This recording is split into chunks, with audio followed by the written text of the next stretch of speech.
저스틴 사람을 믿어요? Always. 진짜? 근데 비트레이 당하거나 속았거나 그런 적은 없어요? Of course. But 있지만, I think it's... I don't know. I would much rather love someone and believe them and trust them and get hurt than never love or trust someone at all. Show me which constellations you're in. No. I don't know any.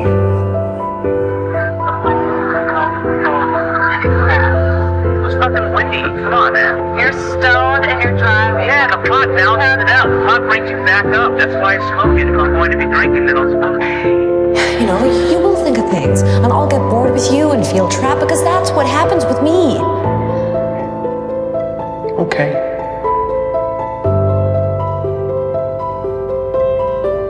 Okay.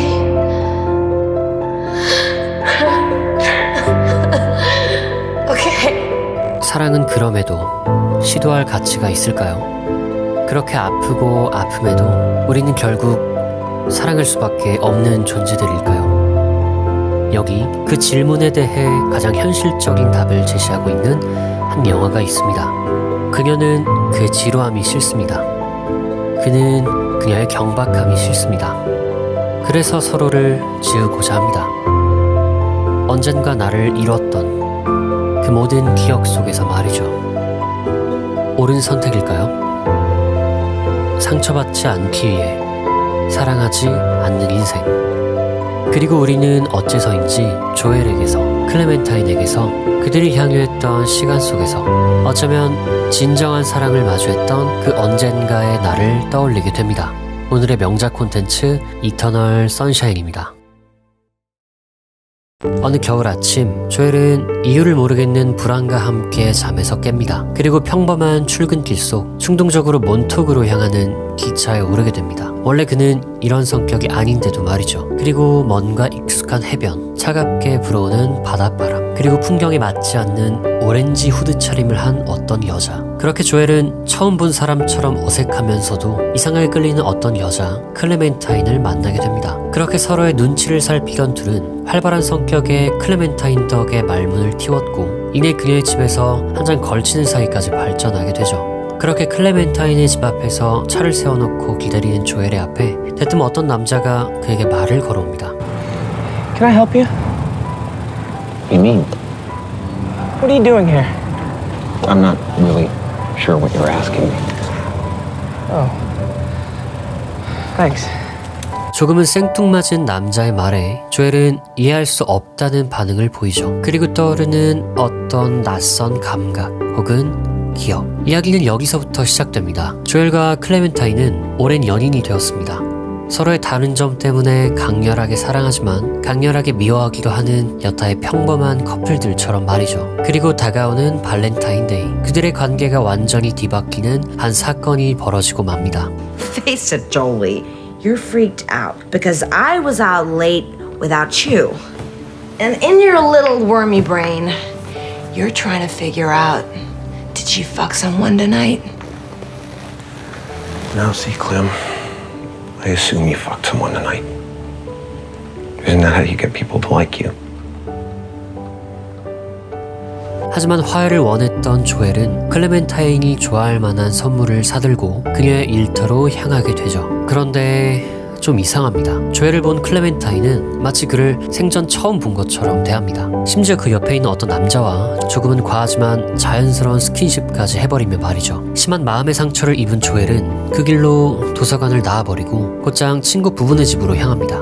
도저히 알 수 없는 그녀의 반응에 조엘은 큰 상심을 입은 듯 친구 부부에게 자신의 이야기를 털어놓게 되고 이 과정에서 라쿠나라는 한 의료기관을 통해 클레멘타인이 자신과 관련된 기억을 지우는 시술을 했다는 것을 알게 되죠. 아무리 즉흥적이고 감정적이어도 오랜 연인이었던 자신을 지워버리는 시술을 감행한 클레멘타인을 조엘은 용서할 수 없었습니다. 그래서 조엘 본인도 라쿠나로 찾아가 클레멘타인을 자신의 기억 속에서 지우고자 하죠. 감정적이고 불안하고 말이 많고 즉흥적이며 멍청하기까지 한 클레멘타인을 내 인생에서 말끔히 씻어내고 새로운 인생을 찾아보겠다면 말이죠. 그리고 시술은 클레멘타인에 대한 가장 최근의 기억부터 조엘에게서 점차 앗아가기 시작합니다. 그녀를 잊겠다며 찾아온 병원, 그녀가 일했던 일터, 그녀를 상처 입힌 밤, 그녀와 지냈던 모든 시간과 공간들, 그리고 그녀를 처음 만났던 몬탁의 어느 바닷가까지.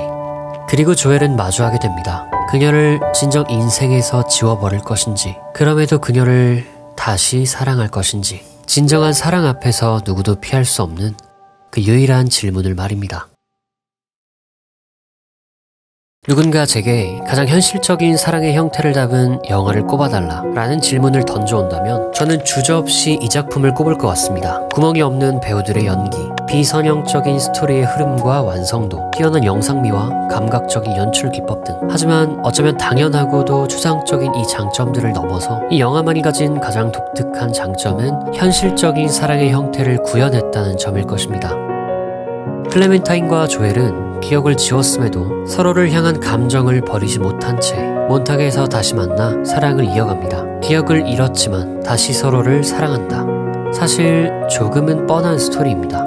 하지만 그럼에도 영화가 현실적인 이유는 기억을 잃어가는 그 모든 과정 속에서 그들이 나눴던 사랑만큼이나 현실적인 모욕과 언쟁이 담겨 있다는 점 때문일 겁니다. 조엘과 클레멘타인은 서로를 사랑했지만 사랑했기 때문에 더욱 서로를 싫어했습니다. 조엘은 클레멘타인의 멍청함과 경박함을, 클레멘타인은 조엘의 지루함과 소심함을. 영화는 이러한 다툼의 기억들을 사랑의 분량만큼이나 많이 보여줍니다. 그래서인지 현실적으로 싸우는 두 남녀 주인공들을 볼 때면 사랑이 이토록 귀찮고 어쩌면 힘든 일이었지 라는 사랑의 또 다른 형태를 인지하게 되죠. 하지만 그럼에도 그들은 서로를 사랑합니다. 인간이라면 벗어날 수 없는 사랑의 굴레. 기억을 지운다고 해도, 상황을 회피한다고 해도, 싫어하는 점이 많다고 해도 기어코 원래의 기억대로 사랑하게 되는, 기어코 원래 성향대로 사랑하게 되는, 그리고 기어코 사랑에 넘어가게 되는, 그렇게도 모순적인 사랑의 형태를 영화는 담아내고 있습니다.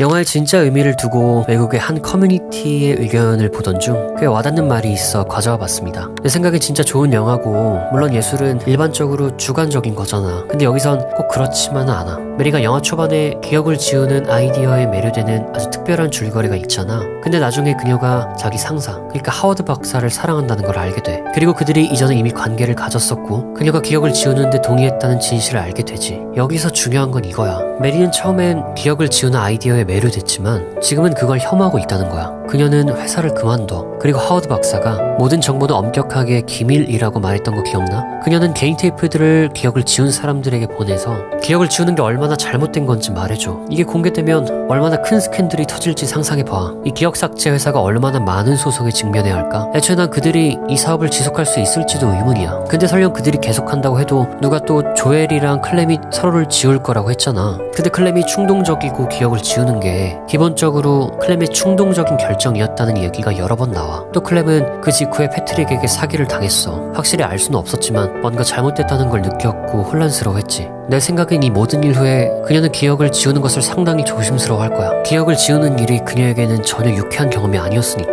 하지만 사람들이 잊는 가장 중요한 건 조엘이 그녀에게 화해를 시도하고 그들의 관계를 고치려고 했다는 거야. 그녀가 그를 지웠다는 걸 알기 전에 말이지. 만약 클렘이 조엘을 지우지 않았다면 어쩌면 괜찮았을지도 몰라. 누가 알아. 너희 중 몇 명은 몇 년 동안 서로 싸우고 이혼하겠다고 위협하지만 결국은 누구보다 서로를 더 사랑하는 커플들을 알고 있잖아. 영화 전체가 기본적으로 기억을 지우는 건 잘못된 거고 네가 가진 것들을 소중히 여겨야 한다고 소리치고 있어. 으스스한 패트릭부터 메리의 마지막 결정까지 말이야. 또 조엘이 영화 전체에서 삭제 과정을 취소하려고 노력하는 방식은 그게 잘못됐다는 걸 이해하기 때문이야. 결국 마지막 장면과 마지막에 알았어의 의미는 그들이 어려움을 겪을 거라는 거야. 그들은 싸울 거고 의심의 여지가 없어.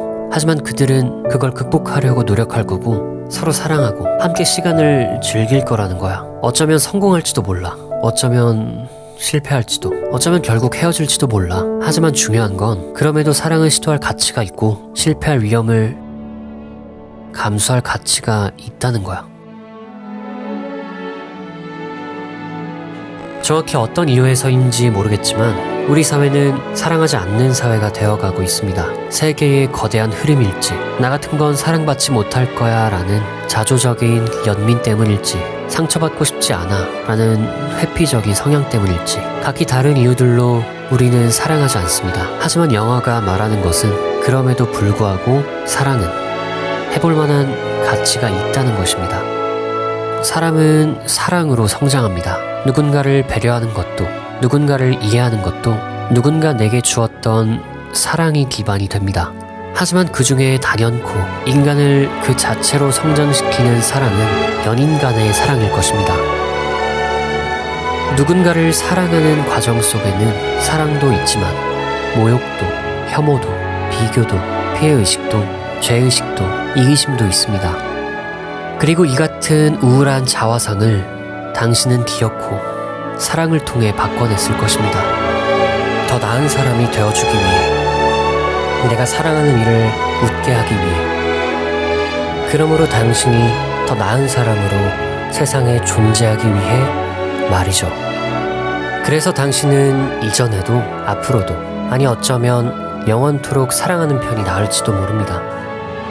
당신이 사랑하기로 선택한 순간 어쩌면 당신의 마음속에서 영원토록 빛날 그 따스한 햇살과 함께 말입니다.